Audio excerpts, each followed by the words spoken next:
ada waktu Bu Jo. Apa Pak Eri? Ini ada kasus di kelas saya. Oh ya, ada silakan Pak Eri. Ini kasusnya saya mengajar sama Ibu Tati. Dia mengajar pelajaran matematika. Dia mengajar paralel. Dia kadang mengajar di Kelasnya yang kelas paralel. saya. Iya. Dia mengajar di kelas saya juga. Itu. Jadi begini kasusnya. Kalau profil Bu Tati ini memang sangat bagus di sekolah tersebut. Ya, memang diapresiasikan oleh kepala sekolah dan orang tua murid. Dia adalah pekerja keras. Nilai-nilai siswa itu banyak berhasil nilainya, bagus-bagus. Anak disiplin, tetapi ada juga rasa takut anak itu saya lihat pada Ibu Tati tersebut. Bagaimana disiplin di kelas 5 tersebut. Tapi ada suatu hari saya melihat dia menghukum anak tersebut. Dia dihukumnya disuruh keluar menghadap ke kelas itu. Dan dia suruh berlutut di batu yang panas karena waktu itu siang. Jadi saya melihat anak itu menangis.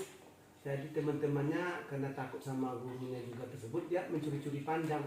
Jadi sedangkan Ibu Tati dia tidak peduli, dia tetap mengajar seperti biasa. Kalau kira-kira kan apakah saya bisa berinterupsi melihat keadaan seperti itu, Bu? Kira-kira kalau seperti posisi itu sama Ibu, keputusan apa yang Ibu ambil dalam kasus seperti itu? Oh iya Pak Eri. Memang disiplin itu kan harus kita tegakkan ya Pak Eri ya. Sebagai guru, sebagai pendidik, apalagi di sekolah dan SD lah kan. SD itu harus terbentuk kedisiplinan yang memang sudah kita jadikan untuk fondasi untuk ke sekolah yang lebih tinggi, lebih ke sekolah kelanjutannya nanti. Cuman kalau saya mendengar cerita Pak Eri, saya setuju sih dengan apa yang dilakukan oleh Bu Tati ini dalam meningkatkan kedisiplinan kan,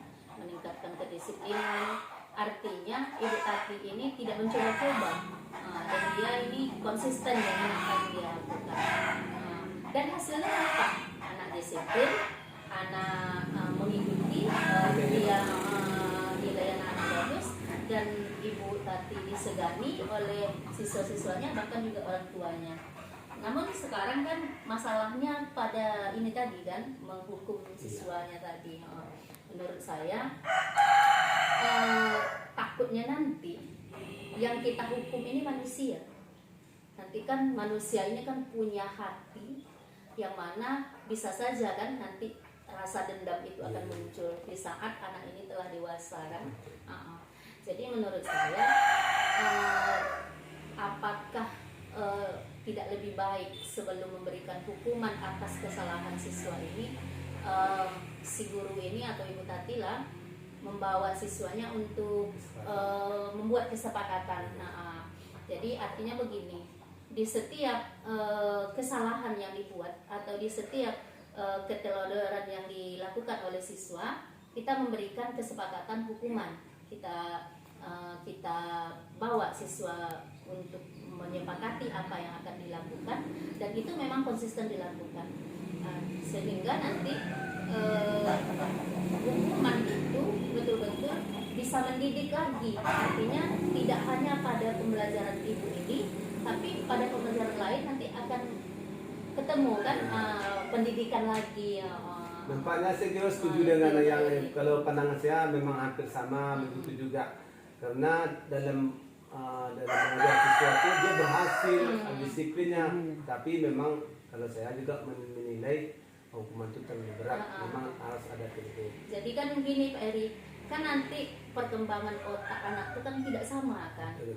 Jadi mungkin saja dia hari ini bermasalah atau mungkin dia belum memahami betul sehingga apa yang diberikan itu tidak dia kerjakan.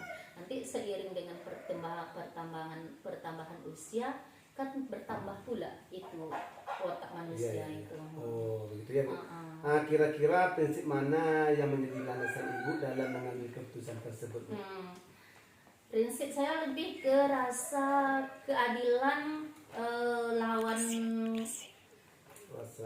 kasihan begitu Bu. keadilan lawan kasihan. Kita kan mengajar, sementara anak yang lain kan ikut belajar, tapi dia tetap kan melihat si temannya itu yang diperlakukan seperti itu. Otomatis kan nanti fokus anak itu sudah terbagi. Jadi sementara dengan si anak ini kan juga keadilannya tidak muncul nampaknya kan seberat apa betul kesalahan dia sehingga dia dihukum seperti itu. Jadi rasa kasihan, kita juga ada kasihan lah dengan anak-anak ini kan.